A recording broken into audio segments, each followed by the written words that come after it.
અહેમદાબાદ મિત્ર ન્યૂઝમાં આપનું સ્વાગત છે।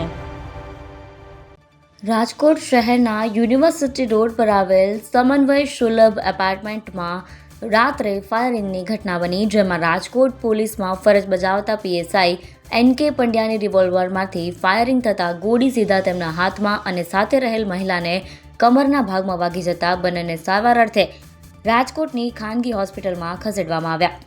આ બનાવ રાત્રિના 1 વાગ્યા આસપાસ બન્યો હતો। ઘટનાની જાણ થતાં જ પોલીસના ઉચ્ચ અધિકારીઓ સ્થળે દોડી ગયા હતા અને જરૂરી કાર્યવાહી હાથ ધરી હતી। પ્રાથમિક અહેવાલ અનુસાર પીએસઆઈ રિવોલ્વર સાફ કરતા હતા। આ સમયે અચાનક ફાયરિંગ થયા હોવાનું કહેવામાં આવી રહ્યું છે, પરંતુ ખરા અર્થમાં શું ઘટના બની હતી અને હકીકત શું છે તે દિશામાં પોલીસે વધુ તપાસ હાથ ધરી ફરિયાદ દાખલ કરવા તજવીજ હાથ ધરી છે। સૌથી મહત્વની વાત એ છે કે ફાયરિંગની ઘટના બન્યા બાદ આ ફ્લેટને તાળું મારી દેવામાં આવ્યું છે। પીએસઆઈ પંડ્યાએ તેમના પડોશીઓને પણ મિસફાયર થયું હોવાનું અને આ ઘટનામાં પોતાને અને તેમના મહિલા મિત્રને ઈજા થયાનું જણાવ્યું હતું।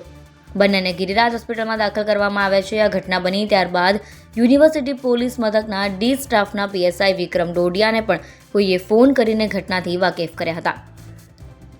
પીએસઆઈ નીતિન કે પંડ્યા છેલ્લા 2.5 વર્ષ કરતાં પણ વધુ સમયથી રાજકોટ શહેર પોલીસમાં ફરજ બજાવી રહ્યા છે। તેઓ રાજકોટ હાજર થતાં પ્રથમ પોસ્ટિંગ યુનિવર્સિટી પોલીસ સ્ટેશનમાં આપવામાં આવ્યું હતું। થોડા સમય પહેલા જ તેઓનું સાયબર ક્રાઇમ પોલીસ સ્ટેશનમાં બદલી થઈ છે। જે ફ્લેટમાં બનાવ બન્યો તેમાં પીએસઆઈ ભાડેથી રહે છે। યુનિવર્સિટી પોલીસ સ્ટેશન વિસ્તારમાં ગઈકાલે રાત્રિના સમય દરમિયાન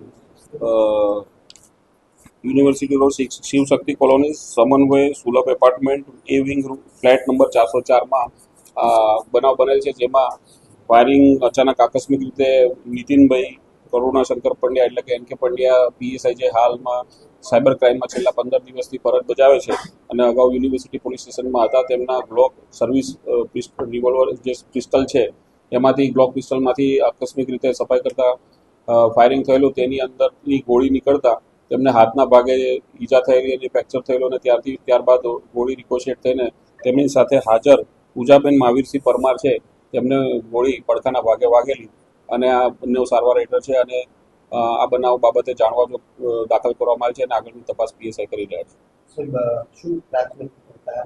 છે।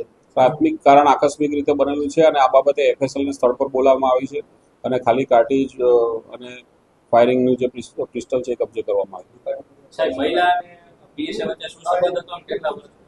છે। એ જાણવા જોગ અનુસંધાને તપાસ કરનાર અમલદાર તપાસ કરશે।